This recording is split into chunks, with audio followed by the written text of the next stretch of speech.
الآية دي مش مجرد جملة بتتقال في وقت زعل، دي مبدأ حياة. والله يعلم وأنتم لا تعلمون. الله عز وجل يعلم كل شيء. ربنا بيقول لك أنا شايف الصورة كاملة وأنت شايف حتة صغيرة منها. السلام عليكم ورحمة الله وبركاته. معكم محمود. النهاردة بإذن الله عاملين بودكاست خفيف كده اسمه 5 دقايق وعي. بنتكلم عن حاجة بسيطة كده في الدين أو في الحياة عموما، ولكن بطريقة مختصرة جدا جدا جدا. الفيديو لا يتعدى ال5 دقايق. بإذن الله النهاردة هنتكلم عن آية يمكن تكون سمعتها قبل كده، بس عمرك سألت نفسك انت فعلا فاهم معنى الآية دي، ولا بتسمعها كلام طبطبة وخلاص ومشي الدنيا علشان الدنيا تمشي بس وبتصبر نفسك بيها.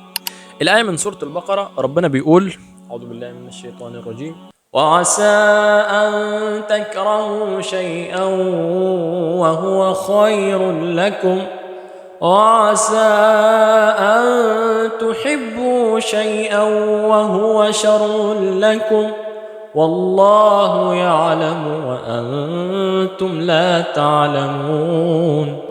يعني ايه الكلام ده؟ يعني ممكن تلاقي حاجة في حياتك مش عاجباك، بتتعبك وبتوجعك، بس هي في الآخر خير ليك. ممكن تكون نفسك في الحاجة دي ومتمسك بيها جدا، بس في الآخر هي شر، فربنا بيبعدك عنها تماما. الآية دي مش مجرد جملة بتتقال في وقت زعل، دي مبدأ حياة. ربنا بيقول لك أنا شايف الصورة كاملة وأنت شايف حتة صغيرة منها.